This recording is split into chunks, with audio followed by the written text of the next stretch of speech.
about to hear a revolution in talk radio, Liberty Talk Radio, where the critical thinking will defrag your mind of propaganda-ridden viruses induced by mass media news programming. No BS here, just the facts.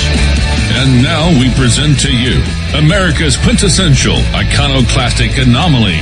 Wow. In talk radio, your host, Joe Cristiano.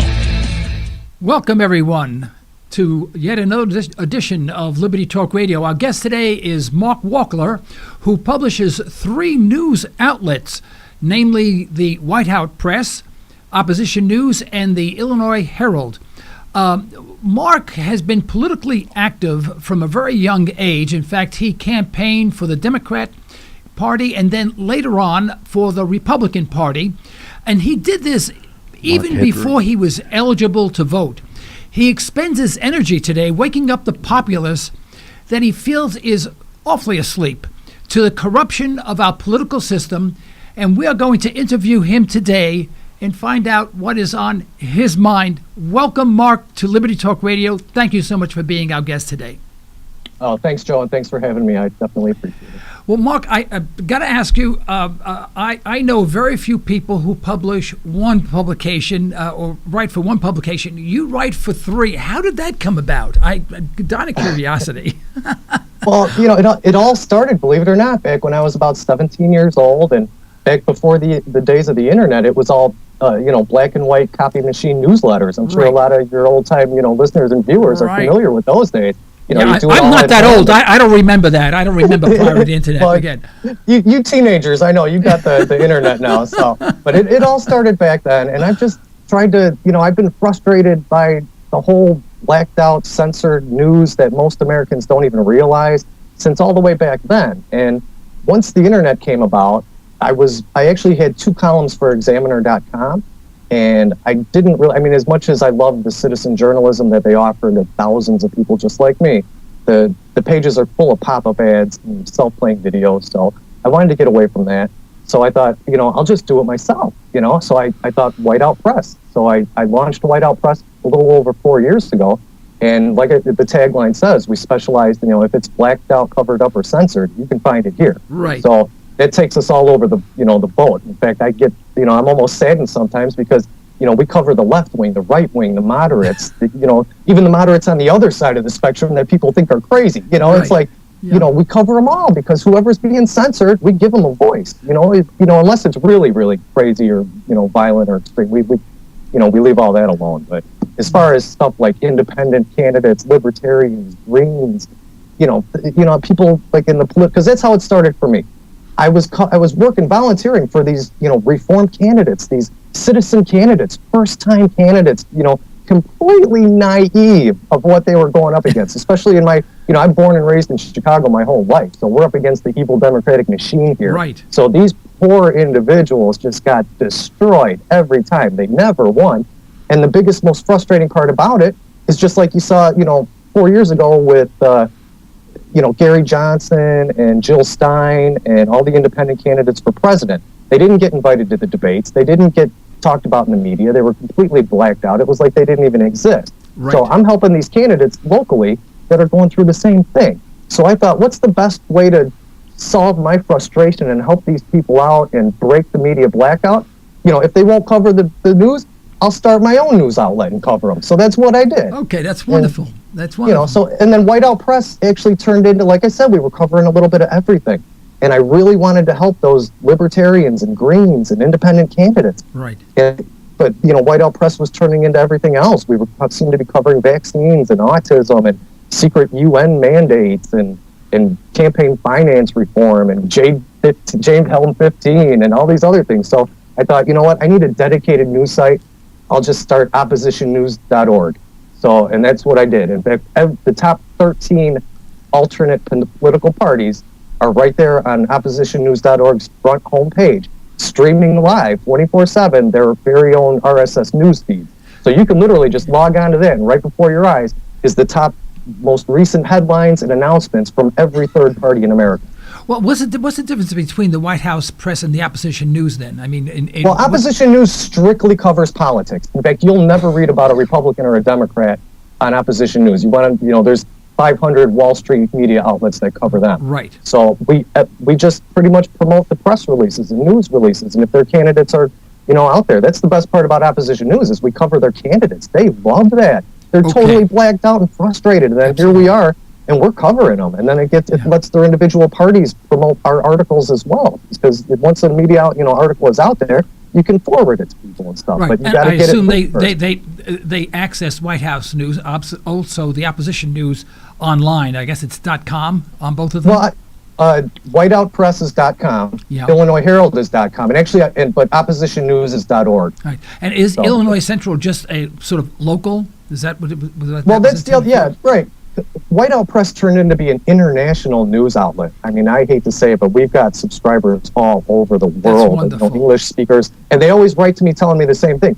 I live in Singapore, I live in Germany, I live in England, and guess what? We get nothing but the filtered corporate American news. They're like, I love Whiteout Press because it's the news we don't get to see here. It's all blacked out. And well, welcome to America. It's the same here. It's like just this past weekend. How many of your readers and listeners realize that the worldwide march against Monsanto was this past weekend? Just this weekend. That's right. 450 some cities around the world, including every major city in America.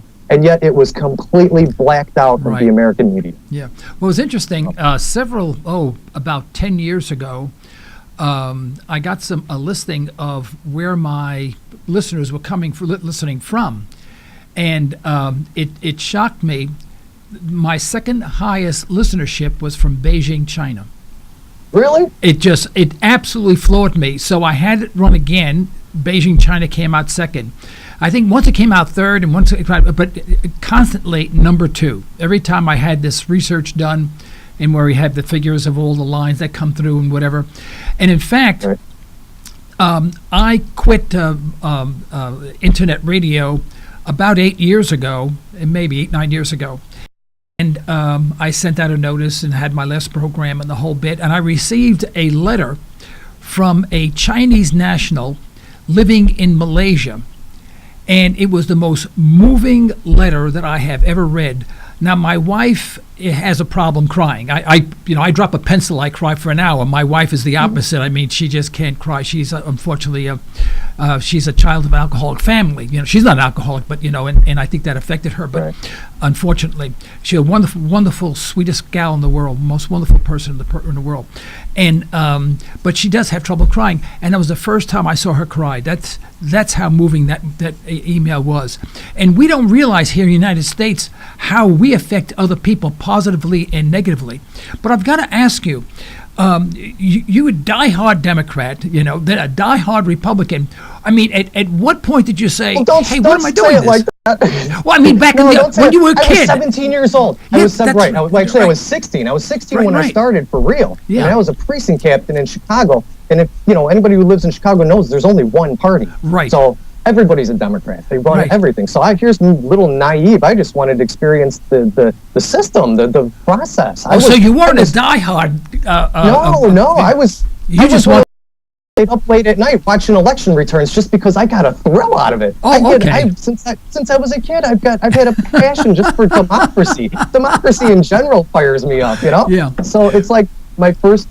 Where did you go when you live in Chicago? You walk into the Democratic Party. I mean, I wasn't actually I've never declared Democrat on a ballot or an election. Never in my life.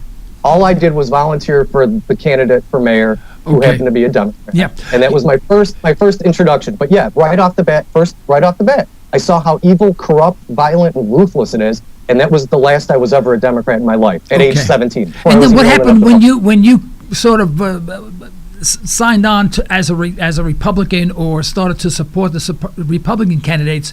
What was the switch that was pulled that said, I'm on the wrong side again? Well, see, and that was another interesting thing because all these Republicans here in Chicago and Cook County were all former Democrats. In fact, they were led by the Cook County Democratic Party chairman, right? The man got beat, and then he's, I guess, call it, hard luck or whatever. He got frustrated. They all joined the Republican Party. It was literally a massive jump ship. They jumped ship. Yeah. And I mean, they had the county sheriff. They had a bunch of Chicago aldermen, which if you look around today, you'll never find Republicans in any of those spots. But that'll just go to show you, it was a nice, gigantic piece of the Democratic Party that rebelled. And as far as, my idealistic eyes and ears thought, yeah, let's get rid of the evil, because that's what they were saying. The machine is corrupt. We can't be a part of it. We're turning Republican. And I thought, good for you. Let's try that out. Right. But same thing.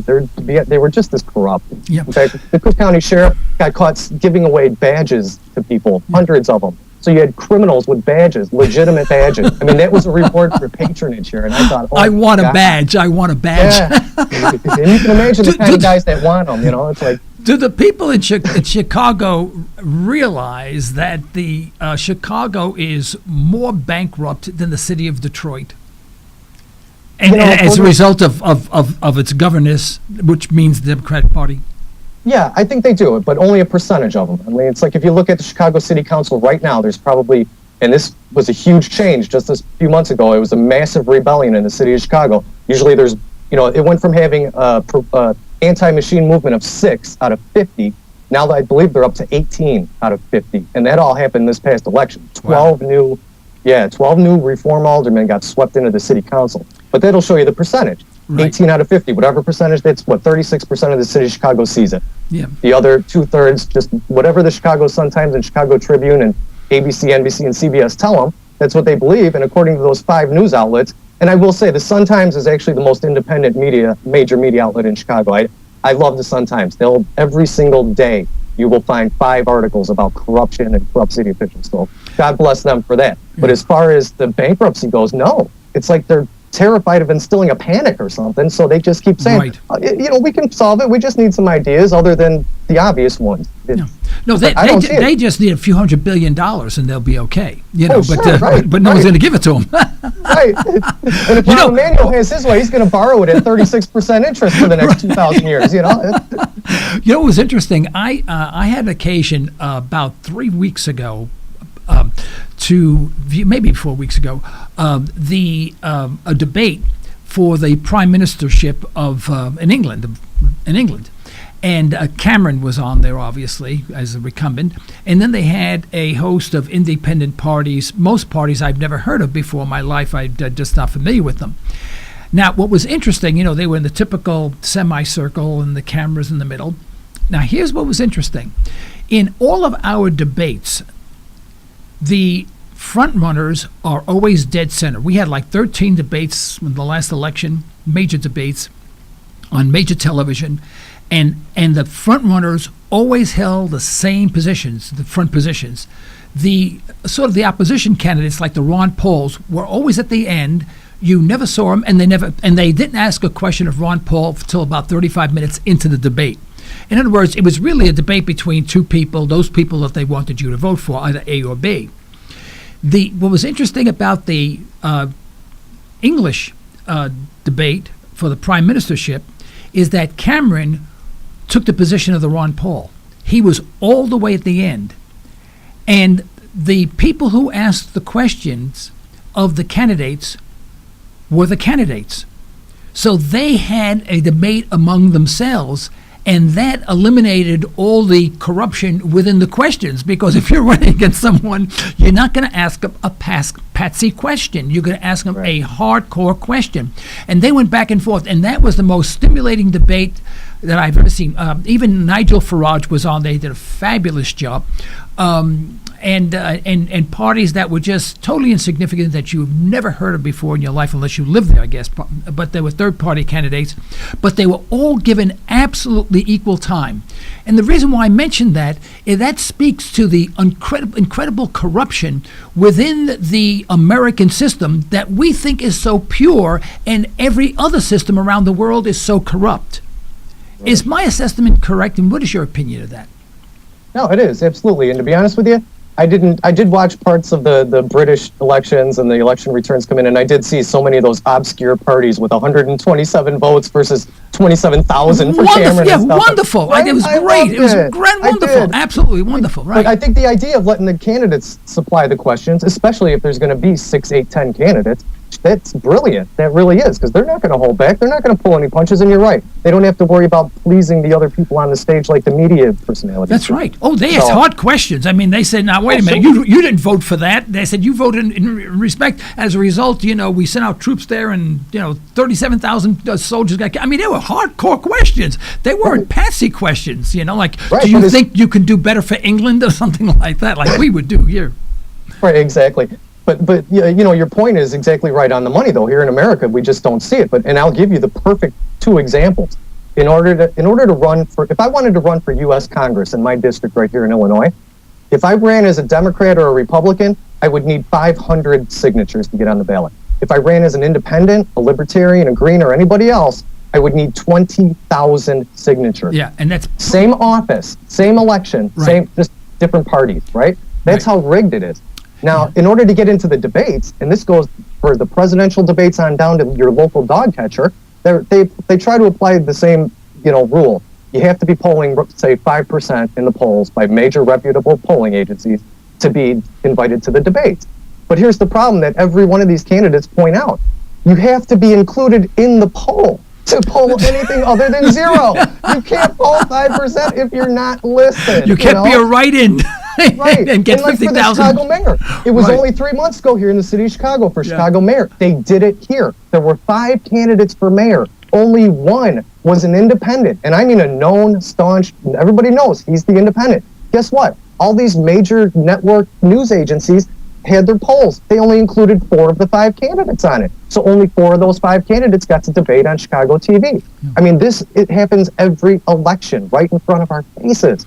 And it's just that the voters don't care. They're too busy. They barely watch the news as it is. And when they do, what do they get? This is the whole reason I started Whiteout Press. Because when they turn on their news, they get, the garden channel, home decoration, the restaurant of the week. They get, what happened on your favorite TV shows. That's the breaking news, according to our news shows these days. It's, Celebrity Watch and things like, the news is missing from the news.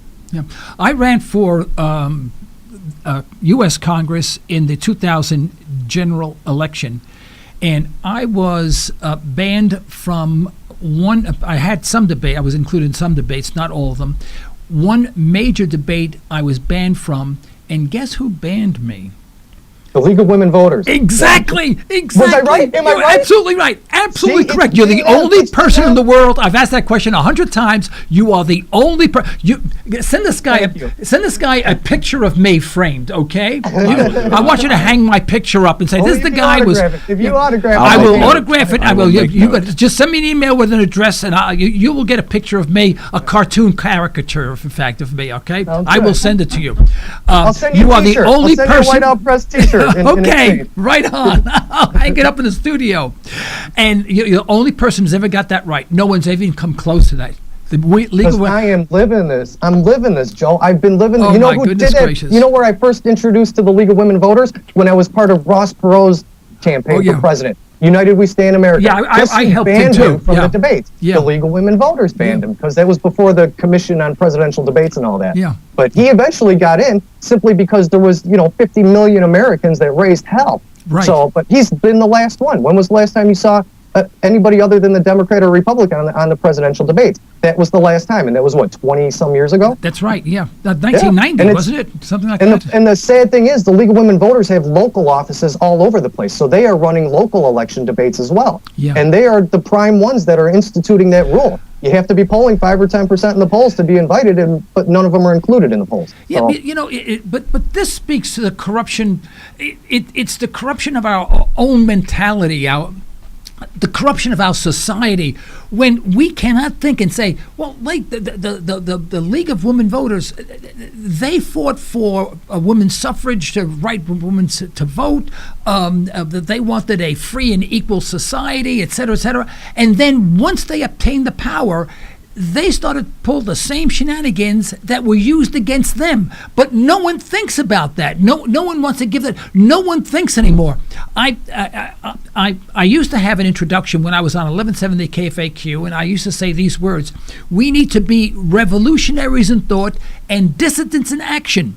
And I mean that. I think that's a very accurate statement. And that doesn't mean go outside and, turn cars over and burn them. I mean, our thinking has to be revolutionary, and then we have to be dissidents. We have to say, no, we're not going to put up with that. That's not right, and that's not fair, and we should work legally to work around that.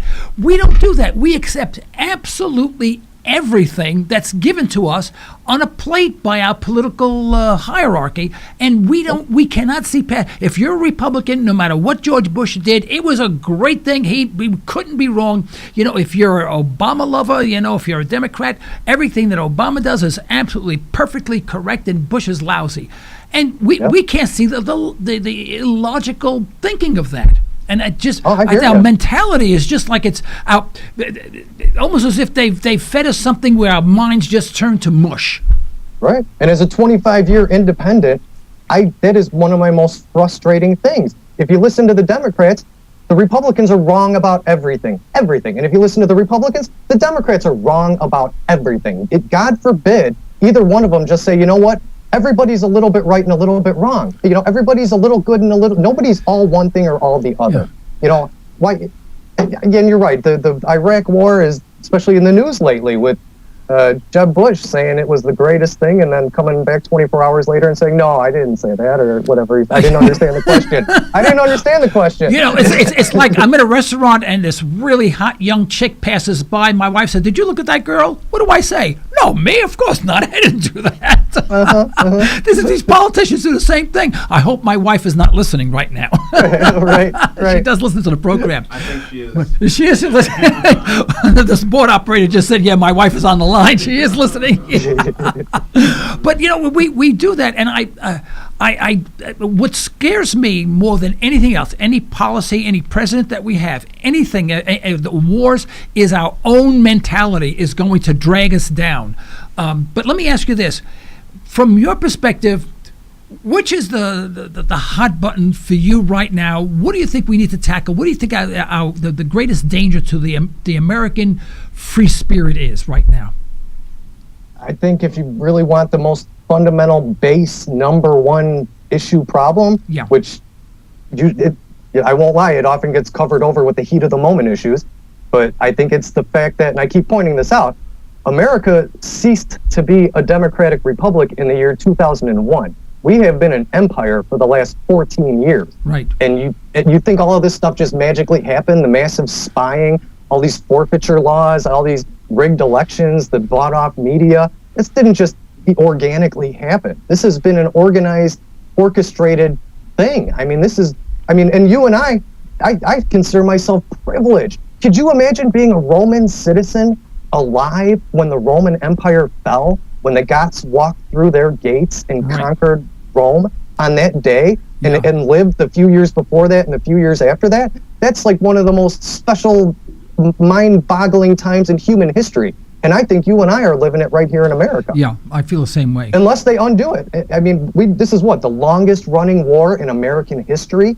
I think they have no intention of ever ending the war, because as long as there's a war, we're living under a state of an emergency. And as long as there's a state of an emergency, there is no constitution. They will enforce civil rights and libertarian rights and the Bill of Rights as they please. They're not required to, because we're under a state of emergency. Right. And every single Supreme Court case and every single appellate court and appeals court has all ruled the same thing. The federal government can do whatever they want because we are in a state of war. Right. We're in a state of war with an emotion. With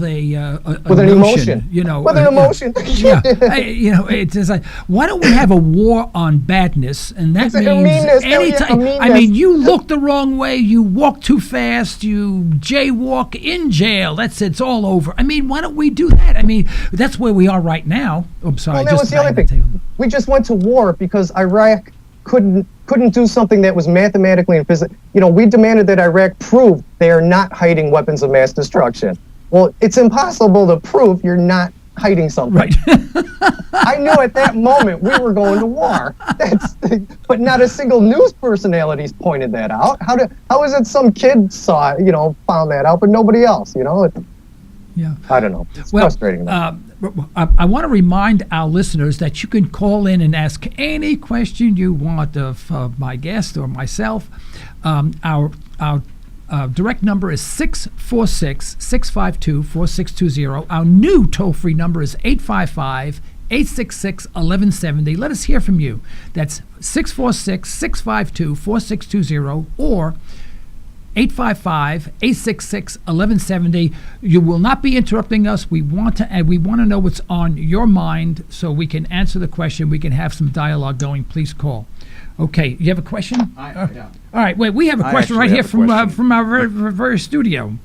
Yeah, hey, you brought up Jade Helm 15 earlier, and, here in Tulsa, I don't know if you're aware, but we did have one of the Walmarts that, mysteriously closed because of plumbing issues. Reasons. Yeah, yes.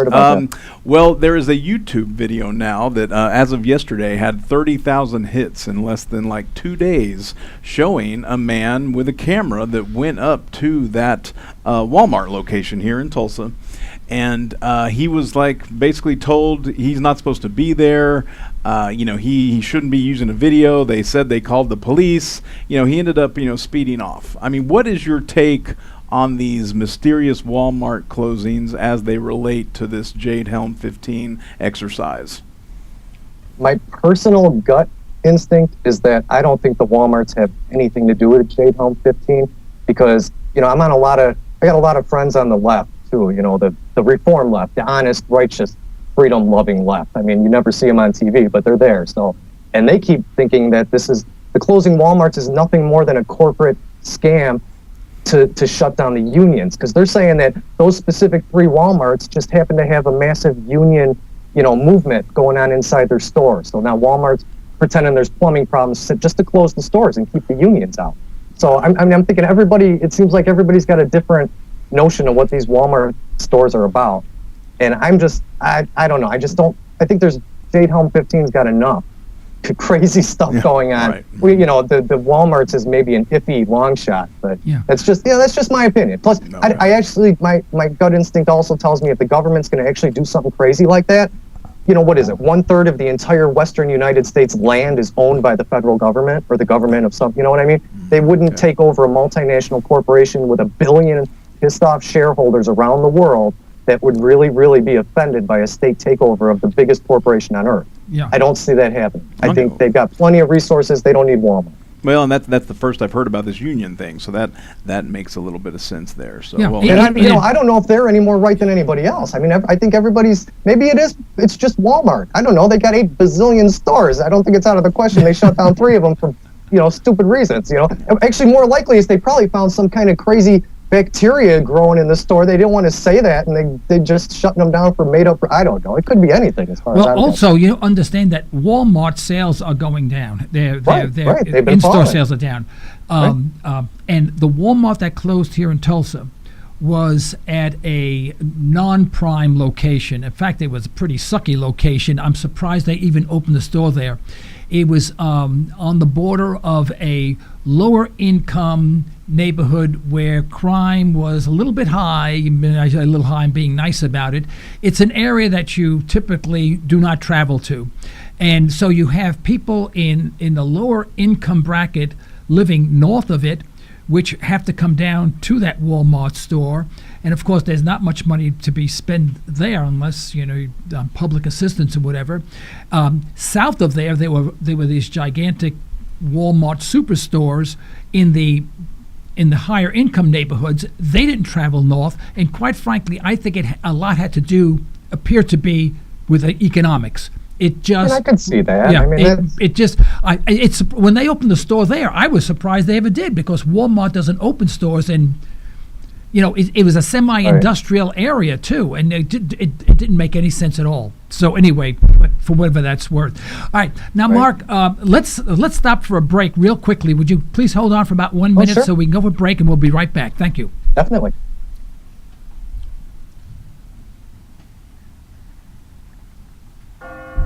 You're listening to Liberty Talk Radio. Political talk derived from a historical perspective. Not always palatable, but good food for thought. Pure libertarian talk with host Joe Cristiano. LibertyTalkRadio.com. Express Test is your go-to company for on-site occupational health testing services. That's right, we said on-site. That means we will meet you at your facility for a free health and occupational safety consultation. Express Test specializes in hearing conservation, respiratory protection, and employee safety. We can help you establish viable programs tailored to your business and employee needs. For your free consultation, call 918-743-2929 or visit us at expresstest.com. That's 918-743-2929 or expresstest.com. Do you find yourself asking, what did you say? Aaron Cristiano of Ranch Acres Audiology has over 25 years of experience helping patients just like you. Hearing requires conservation. We need to be aware and we need to be responsible for our own hearing health. Understand more with a little help from Ranch Acres Audiology. Call 918-749-7711. That's 918-749-7711 to learn more. We'd like to thank attorney Constance Squires for her support of Liberty Talk Radio. If you want a comprehensive way to affordably avoid legal issues, call Constance Squires. For a free consultation, call 918-254-9283 or go online at isthyWillDone.com. Steve Harden of the Harden Insurance Agency has over 30 years of experience designing family insurance protection, including retirement planning. Call 918-488-0024 or go to hardenagency.com and request a free in-depth estate and retirement evaluation. We look forward to earning your trust and helping you meet your life goals. This isn't your typical talk radio show. This is Liberty. Liberty Talk Radio.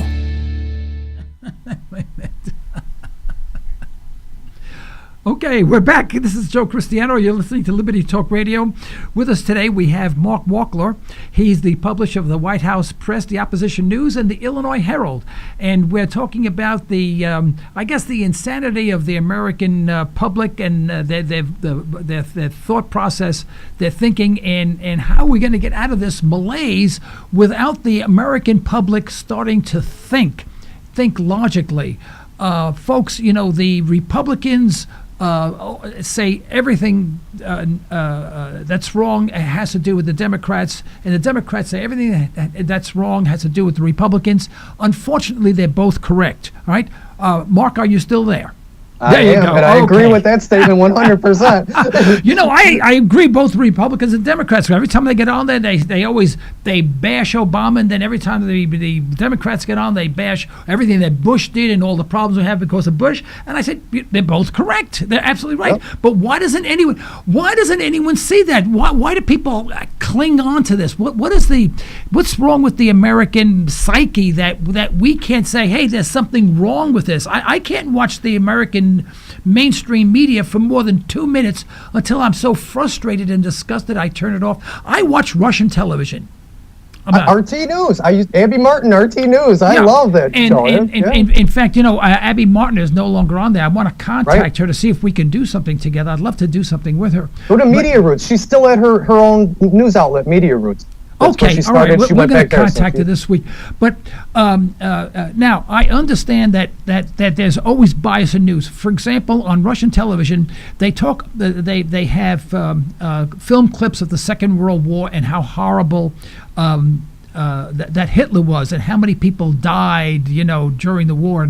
But they never mentioned the fact that Stalin killed 3 times the number of people that Hitler did. You understand that there's bias, but at least you get a flavor for what's going on in the European continent, especially Eastern Europe. And we have American news people there who are able to speak their mind. I get a lot more, and I understand that it could always be biased, but a lot more than from the almost the silly news that we get. And the biased news that's so obvious here in America. Right. In fact, a lot of the source articles for our Whiteout Press articles comes from The Guardian in the UK or the Daily Mail in the UK.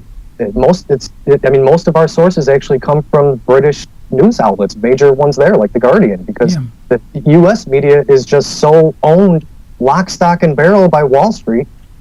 And they are. Look who owns them. They're corporations. They're listed on the exchanges. And if you look at who owns these corporations, they're all owned by each other. They own each other. It's the same, 50,000 rich people that are owning all of these corporations. So if you want to know why the U.S. media outlets won't cover the march against Monsanto, it's because they're all owned by the same people. And people don't seem to understand that as the corporations give millions of dollars to the politicians so they can run for office, and it's going to cost over $1 billion to run for president of the United States in the next election. Over $1 billion. Well, no one has that type of money, but the large corporations give the money to the politicians who they think stand a chance of winning. And if they don't win, then they're not elected, but they're chosen for office, within the government, so they have a certain amount of power. But this money comes back to them in spades through maintaining wars and ignoring in an $800 billion stimulus program that went directly to all of Barack Obama's campaign contributors. Yeah, coincidence. What I love is that when J.P. Morgan Chase et al. Were found manipulating, the derivatives market, et cetera, to the tune of trillions of dollars, they were fined $8 billion. Now, let me see if I get this straight. I forget to carry a 1 on my tax return, I'll wind up in jail, right, for $110. These guys have manipulated literally trillions of dollars and not one head rolled, and all they had to do is pay $8 billion. They make that in one day in derivatives trading. Sure. In other words, they got away scot-free. Well, God forbid I forget to carry the 1. It's all over. You'll never see me again. Well, 2 points. Back to your original question of how it is that this is just accepted across the board. I've noticed this over the past few years, and I'm starting to see it echoed with different grassroots organizations on the left and the right. It's the parties took over. The parties are the government now. People are loyal to the party, not to America. Yeah. The parties have totally taken control. And if you want to run for office, guess what? You got to give in to everything your party wants, or you don't get to run for office. It's this, and once you get elected, God forbid, you got to sell out to your party, or else you won't get reelected. That was the first part of your question. The second half, what was the second half again? Where did you go with that one? Because I wanted to make that point about the parties taking over. I forgot. At my age, I forget everything. I got too many things to say. I can't even keep track of them all. I don't remember. That was 45 seconds ago. What do you think? I have a long-term memory? I got the same problem. Let me ask you. This is my frustration. There are many news outlets, such as the Whiteout Press, the Opposition News. Oh, it's Whiteout Press. I know you keep saying White House Press. Oh, I mean Whiteout Press. Right. I'm awfully sorry. You're absolutely correct. That's okay. There's this radio station. We've been around for about 14 years. I know hundreds of people who were on this program that feel the same way. Some are prominent people. Some are billionaires. I mean, and they're all in the same. How do we coalesce into a movement, into a group that has some clout? It seems like we have thousands upon, maybe tens of thousands of voices screaming, and no one's hearing, and yet the same people stay in office constantly. How do you and I, and when I say you, me, and the thousands of others such as us, how do we coalesce into this gigantic movement that's impenetrable? Do you have any ideas? Yeah, I wish I knew. And I think, the biggest obstacle in that is the American media. Too many of the American people don't have a clue. In fact, I've spent the last 25 years telling people my story, saying, my eyes were opened when I was 17 years old. When were your eyes open? Because everybody whose eyes are open sees America in a totally different way than everybody else. Yeah. And you talk to my 20-year-old daughters, and they use the younger generation, these millennials, they got a different word for it. They were enlightened, and they will tell you all about what it was, that enlightened them. Right. And when were you enlightened? And it's a word, just like when were your eyes open? But still, what percentage of the American people fall into that category? Maybe 10, 20? And out of those 20, 30%, how many of them actually get off their lazy butt and do anything? Hardly none of them. And we've had. I think you've got to unrig the system. If the system was unrigged, where, independents didn't need 20,000 signatures to run for office when Dems and Republicans only need 500, things like that. I mean, if you get those, we have this in Oklahoma. We no longer have a Libertarian Party in Oklahoma because I think we got like 85,000 signatures, and then they took the signature. They said, no, these are not legitimate, and they threw most of them out, and they said, you don't have enough signatures. Well, then say which ones. They didn't give it back and say this is a duplicate or this person doesn't exist. They just said, we don't buy it.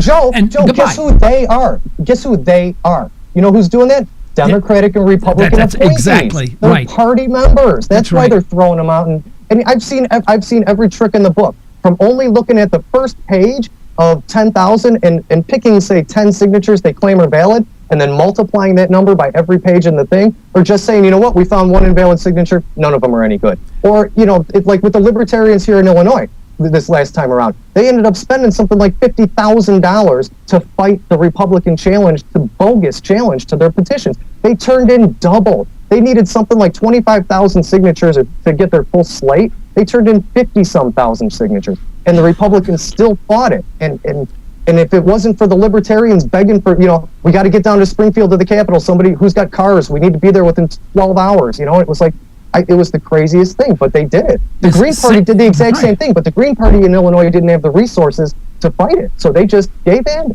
None of the Greens were on the ballot this time around. The Libertarians were, but that's because they exhausted every single penny they had, including all the donations they got throughout the campaign. And then by the time they won their challenge, guess what? There was 3 weeks left in the election, and they didn't have a penny. It's rigged. I know when we have a petition here and we need 50,000 signatures, we always go for like 85,000. You have to. And in many cases, they say we don't have enough signatures because reviewing them, it takes them only a couple of hours, and they reviewed 85,000 signatures. They say, well, these are not valid. Well, we ask, well, how do you know they're invalid? And they won't answer. I mean, all they have to say that they're not valid. And I've seen them be invalidated because months of work the point size wasn't 11-point type. It was 11.5. They threw them out. No, I'm not kidding. Yeah, I know. They used Times New Roman font instead of cordial. So they threw them out. There's a little box on the bottom of each petition that says, who paid me to circulate these petitions? Well, if you're a grassroots person like me, nobody paid me to do it. But guess what? Right. You have to put something in that box, or they throw them out. It's God forbid you sign one petition, or you sign more than one petition. They throw them all out because you can't sign more than one petition. They've got so many weird laws and rules just to keep the independents and third parties off the ballot. And they do it to each other. I'll give you another example from right here in Chicago. This past congressional election, the Republicans didn't even have a candidate in the primary. So some independent Republican, one of those Liberty Caucus type Republicans, the ones I like, he ran a write-in campaign. He registered it, and guess what? He won because there was nobody else on the ballot. So between the primary election in March and the general election in November, guess what the Republican Party of Illinois did? They kicked that man off the ballot and replaced him with some rubber stamp, nobody major campaign contributor. The man didn't even campaign. He was just a rich guy that donated. But all I know is the Republican Party of Illinois refused to let a Liberty Caucus Republican on there represent. They kicked him off the ballot. Good thing we don't live in Russia, right? Right, yeah, I know. Thank God we got all this freedom. We talk about all this freedom that we have and the righteousness and whole bit. We say, good thing we don't live in another country. Just the other day, I was reading an article about the life expectancy. The United States is number 34 in life expectancy around all the major countries. One below Cuba. Of all things, we're one below Cuba. And we talk about American exceptionalism. Yeah, we're exceptionally not very good at anything anymore. Right. What's our answer? What do we do? I mean, I am frustrated. I've been doing this. I have no idea how much money I put into this radio program. I have a whole studio. I paid for all this myself. I don't get any money for it. I do it as a passion, just like I'm sure you do a lot as a passion. Yep. I've done everything, and I'm sitting here saying, what have I accomplished? I don't think I've accomplished anything. And that's the way I feel. You have. I know, but you like to see. You don't see any tangible results. And I'm just absolutely frustrated. What do I do? Help me. See, Mark, help. You do what your gut and your soul tells you to do, just like me. You fight the good fight regardless of what else you see. But we still have Hillary Clinton. We still have Hillary Clinton as a front runner, That's not... Well, hey, Joe, I'll tell you my biggest fear, because I'm a history buff and I'm one of those people, you want to see the future, look at the past, right? Yeah. I'm afraid America is on the same road 1930s Germany was. The Republicans are going to turn into the Nazis. The Democrats are going to turn into the communists. We're going to have a nice civil war, and whoever wins gets to be the tyrannical dictator over America for the next 50 years. Yeah. I mean, that's my biggest fear. But I see it coming closer and closer to that every day. But if you want to know what can we, this is the most depressing thing you'll ever hear today, at least today, right? On Whiteout Press, and this goes for all your readers and listeners, if any subject, go to whiteoutpress.com. There's a search box right there. Type in any word or phrase, and you'll see 4 years worth of Whiteout Press articles, exposing the blacked out stuff. But one of them is Iceland. Iceland, after the 2008-2009, nobody was destroyed more by America's Wall Street fraud than Iceland, because their entire government was invested in junk bonds that were rated AAA. Right. So they ended up collapsing. So what did they do? The most crazy thing, I actually jokingly have suggested this for 25 years. What about a random republic? Out of all the citizens of your country, you just randomly choose all the senators and representatives and the president, and you just randomly choose them from random every 4 years. Takes away the bribes, the corruption, the lifelong criminal. That's a great idea. Iceland did it. They did it. Yes. And you know what happened? The random republic chose the founding constitutional Congress, because they collapsed. There was no government in Iceland for this short period of time. So they got together, the scholars, the grassroots activists, everybody, and said, all right, we're going to randomly choose representatives to draft a constitution and a government. And they did that. But while that random group of people was doing that, they were bought off left and right by the corporation. And by the time 4 months later, more than half of that body went from being the reformers that were in favor of overthrowing the previously corrupt government to being for the previously overthrown government that they were a part of overthrowing. How did they switch sides? Well, it was obvious. Everybody knew it. The corporations bought them. They were touting. They may as well have been NASCARs with advertisements all over them. And Iceland's random republic was gone as fast as that. And that's a shame. This all just happened. This was at least only a couple years ago. You have to give credit to Iceland. They're the only ones that defaulted on their bonds, and they said, hey, you bought a bond, we gave you interest, you knew there was a risk, the risk, it didn't pay out for you. Sorry, goodbye. And now they went through very hard times, but they're the only country that has truly come back and fixed up their financial system. Mark, time has flown by. I've had a great time. I haven't had this good of a time in a long time. I had fun. I appreciate you guys having me. Yeah. Well, I want to give you the next minute or so just to wrap up and tell our viewers how they can reach you and anything else that you would want to say, and then we'll wrap up the program. Okay, I appreciate it. And like we said at the beginning, I run 3 independent news outlets, not funded by anybody but our readers and subscribers. It's whiteoutpress.com, oppositionnews.org, and the Illinois Herald.com. And also the upcoming 2 events, I'd be remiss if I didn't throw these out there. On June 5th, it's Anonymous's Operation Expose CPS for all the child protective services that are kidnapping tens of thousands of children around the country for no legitimate reason at all, other than it's a massively profitable industry now. Yeah. They're having a rally June 5th nationwide, but just Google Operation Expose CPS. And then on June 22nd in New York City, they're having a rally for Oscar Lopez Rivera, the world's longest held political prisoner. And he's from Chicago, my hometown. So he's been a political prisoner for upwards 30, 40 years now, longer than Leonard Peltier, and he never did a single thing wrong. So there's a rally for him in New York City on June 22nd. Yeah. Well, God bless America. Right. Mark, thank you so much. I'd like to invite you back at a later date. You know, we're going to set up a debates where we have 4 people on at the same time. I'd love for you to be part of that debate if you'd like to come back at that time. Okay, Mark. Thank you so much for being part of Liberty Talk Radio. Appreciate it very much. Thanks, Joe. Okay, folks, this is the end of today's broadcast. We'd like to thank our sponsors for the financial support, and we'd like to thank you for listening in. You can further the cause of liberty by recommending this program to your friends, but let us hear from you. Our email address is comments@libertytalkradio.com. Remember, folks, as my wife would say, you're either allowing your liberties to be taken away or you're striving to protect them. Unfortunately, there is no middle ground. Until next time, this is Joe Cristiano. You've been listening to Liberty Talk Radio. Stay well. Stay tuned.